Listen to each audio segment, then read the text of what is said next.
What's up, guys? It's me, Kareem. I'm a Muslim. And there's a lot of people out there who have the wrong idea of Muslims. I'm gonna have my friend Daniela help out. Say hi, Daniela. Hey guys, my name's Daniela and I'm from the channel Muslims Bookshelves. I'm half Mexican and I'm half Palestinian and I'm Muslim. These are things that we hope people would start realizing and fixing. Not every Arab is a Muslim, believe it or not. Now, this is a common misconception a lot of people have about Muslims. Basically that all Arabs are Muslims. That's not true, buddy.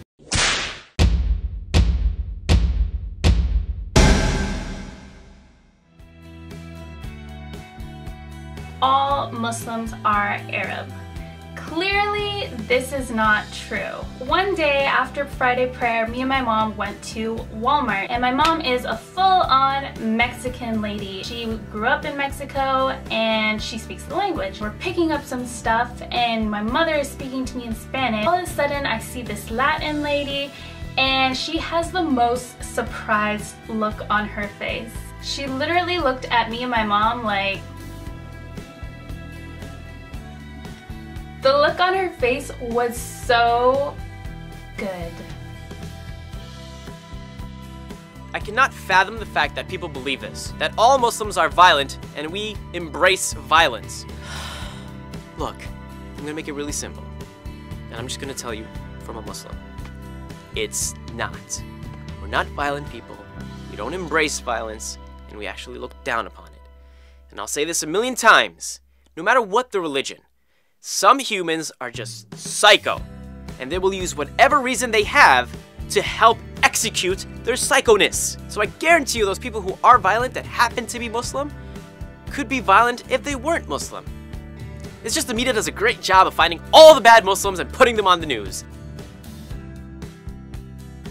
Jesus is a very important prophet in Islam. And if you actually read the story of Jesus in the Bible and Jesus in the Quran, you'll see that the story has a lot of parallels.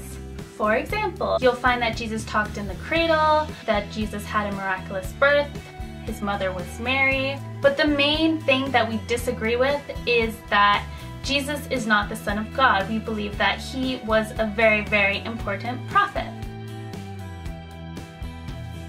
In Islam, we have something called Al-Kaaba, and a lot of people think we worship that. And that is completely wrong. We don't worship it. It's just something that we go visit during the pilgrimage of Mecca. And we are required to do that at least once in our lifetime. It's just something that has a very important significance in our religion, just because it has a history with Muhammad, peace be upon him. Now, to be honest, if this was true, so many girls would not be following this religion. But this misconception about Islam is not true. In Islam, women actually have a very high status. Men are told in the Quran that the best of you are the ones that are good to your wives.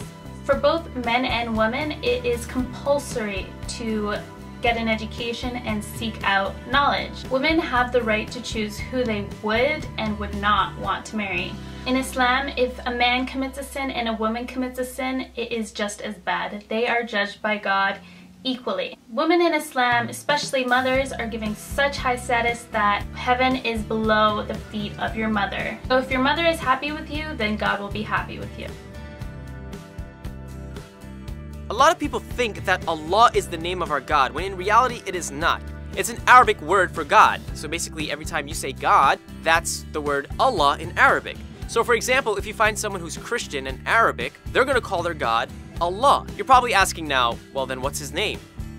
Our God in Islam has 99 names. So get ready to memorize.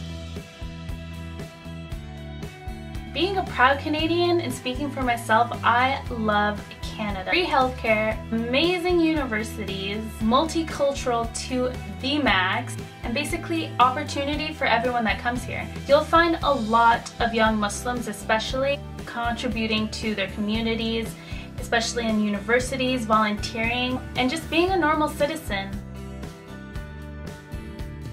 This one is very common, but it's also very wrong. And that's the misconception that all Muslims hate Jews. That's not true at all. We don't all hate Jews, okay? And I know for a fact there's Jews out there who don't hate Muslims. I know some of them, so. Now, one of the things that happens to me literally all the time when people find out that I'm Muslim is that they'll say, "So if you're Muslim, where's your thing that you guys put on your head?" The idea that all Muslim women wear hijab. Now, even though hijab is a very important thing in Islam, if you don't wear a hijab, it doesn't mean that you can't be Muslim. Now, you'll find women wearing hijabs, niqabs, or no hijab, and they can still be a Muslim. It's important to mention that no woman should ever be forced to put on a hijab. It should come from the girl's decision herself. She shouldn't be forced by her parents or siblings or anyone. It is her decision alone. And that's it. I'm pretty sure there's more misconceptions out there, but those were the top 10 that really affected us. I hope you enjoyed this video, and if you did, please give it a like, share, favorite, and subscribe. And don't forget to check out Daniela. Thank you so much, guys, for watching, and thank you, Kareem, for having me on your channel. Peace, love, and unity, and until next time, see you the later!